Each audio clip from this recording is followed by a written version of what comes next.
Bonjour et merci de venir découvrir mon podcast Les histoires du soir de Mummy Buzzy avec la lecture de Peter Pan.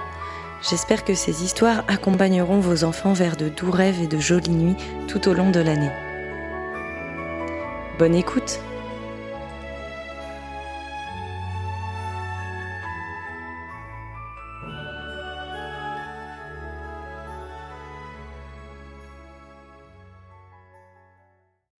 Ce soir, monsieur et madame Darling dînent en ville. Ils comptent sur leur fille aînée, Wendy, pour veiller sur ses frères Jean et le petit Michel. Les deux garçons adorent écouter les histoires que leur raconte Wendy. Leur héros s'appelle Peter Pan et il combat les pirates au pays imaginaire. Maman, laisse la fenêtre ouverte, lui demande Wendy avant de s'endormir. J'ai trouvé l'ombre de Peter, il viendra peut-être la récupérer cette nuit. Wendy dit vrai. Caché dans l'obscurité, Peter Pan, l'enfant qui ne voulait pas grandir, attend le départ de monsieur et madame Darling. Il est accompagné de Clochette, une petite fée du pays imaginaire. Une fois que la voie est libre, Peter entre dans la chambre en volant. Il récupère son ombre rangée dans un tiroir. Mais cette dernière refuse de le suivre. Peter se lance à sa poursuite, ce qui réveille les enfants. Peter s'écrie joyeusement Wendy en l'apercevant. Laisse-moi t'aider. Le jeune garçon s'assoit à côté d'elle, tandis qu'elle coud son ombre à ses pieds. Quelle chance que tu sois venu ce soir, dit-elle. Demain je dois quitter la chambre d'enfant pour commencer à grandir. Alors tu ne raconteras plus d'histoires à tes frères s'indigne Peter. Je viens tous les soirs les écouter. Suivez-moi au pays imaginaire où on ne grandit jamais. Wendy et ses frères acceptent aussitôt. Comment va-t-on au pays imaginaire demande Jean. En volant, bien sûr. Et pour cela, on va avoir besoin de poussière de fée, explique Peter en attrapant Clochette. Sauf que la fée refuse d'aider Wendy, dont elle est jalouse. Peter l'ignore et la secoue peut recouvrir les enfants Darling de poudre magique.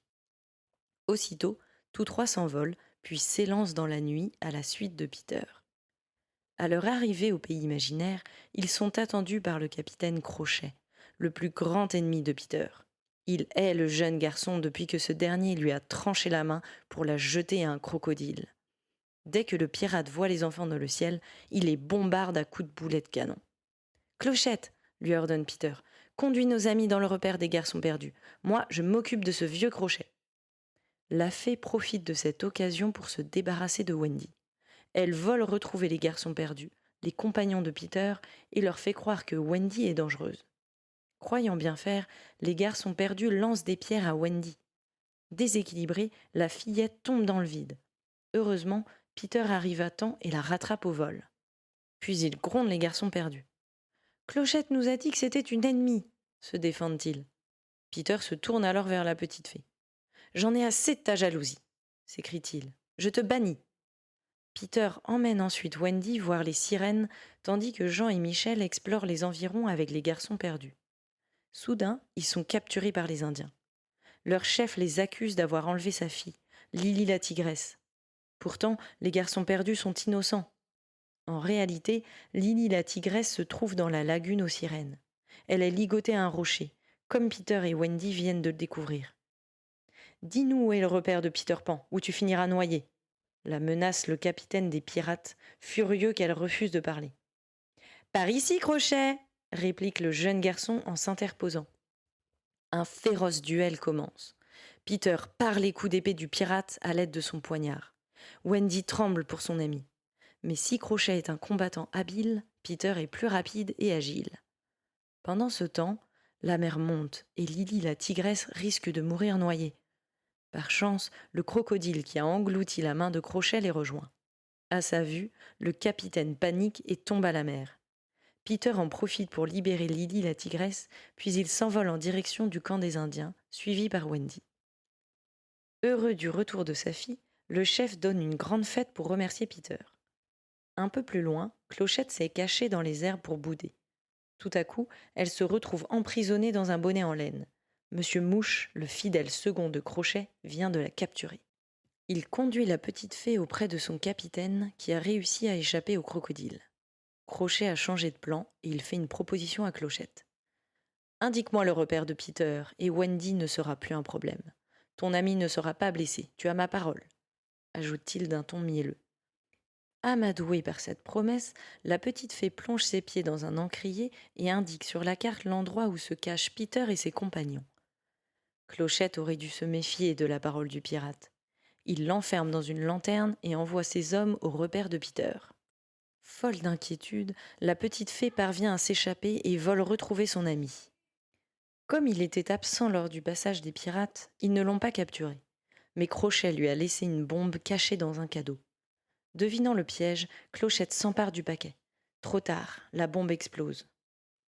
De leur côté, les garçons perdus et les enfants Darling ont été faits prisonniers par les pirates. Peter Pan est mort, triomphe Crochet.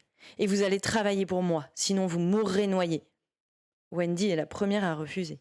Elle saute à la mer et atterrit dans les bras de Peter qui a échappé à l'explosion, ainsi que Clochette. En garde, Crochet s'écrie-t-il en défiant son ennemi. Une nouvelle fois, il affronte le terrible capitaine et remporte le combat. Le pirate vaincu tente alors de frapper Peter dans le dos, mais le jeune garçon esquive le coup et Crochet tombe à la mer, où l'attend le crocodile. Pendant ce temps, les garçons perdus, aidés de Jean, Michel et Wendy, ont battu les pirates. Les enfants sont désormais les maîtres à bord du navire. Ils applaudissent Peter, qui a revêtu l'habit rouge du capitaine. Après toutes ces aventures, il est temps pour les enfants Darling de rentrer à la maison. Clochette saupoudre le bateau de poussière de fée pour qu'ils s'envolent jusqu'à leur chambre. Quand monsieur et madame Darling rentrent chez eux, ils trouvent Jean et Michel endormis. Wendy, elle, regarde le bateau doré disparaître dans le ciel. « Adieu, Peter » murmure-t-elle. « Jamais je ne t'oublierai. »